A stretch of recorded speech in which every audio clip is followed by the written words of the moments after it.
The Unama'ki Economic Benefits Office is located in this spanking new strip mall in Membertou, Nova Scotia. The office is physically located in the community of Membertou, but make no mistake, this office is here to coordinate new business enterprises, pursue employment opportunities and training programs for all 5 First Nation communities of Unama'ki Cape Breton. The idea of inclusiveness is important. Dan Christmas, co-chair of the Benefits Office, along with Chief Terry Paul of Membertou, incorporated a traditional approach to the idea. For centuries on this island, the Mi'kmaq have always worked together. Yes, we're distinct communities, and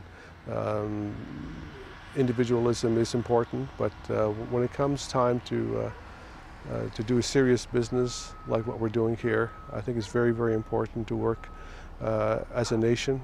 It's important to work as a district. It's important to work together as a group of communities that all share the same vision, the same goal. So I think that comes very natural for many of us, especially in the leadership, that we have to look at these things as a whole.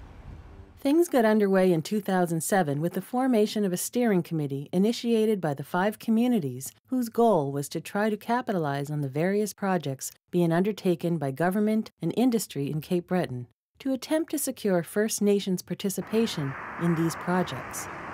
The Benefits Office was established to pursue that idea on behalf of the 5 communities.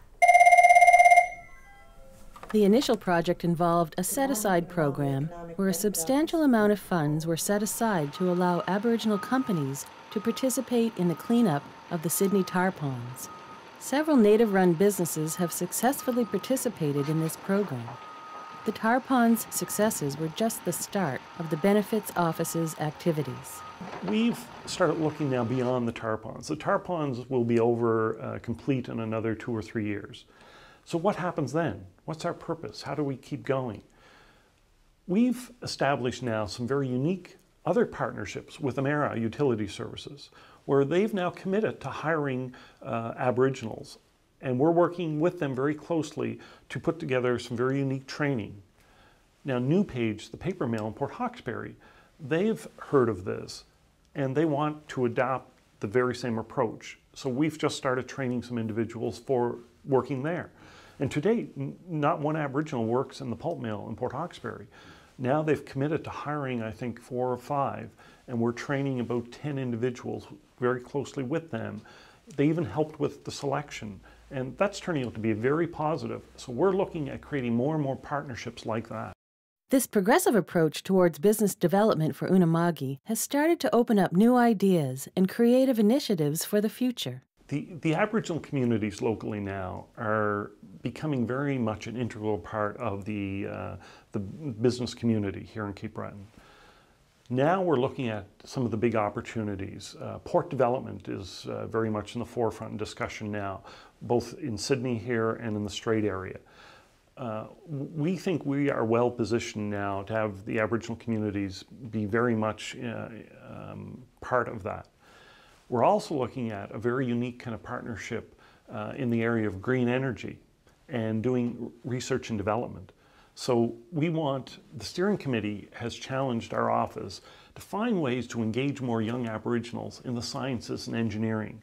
So now we're trying to put this partnership together with Cape Breton University with their new center around sustainable energy and sustainable environment.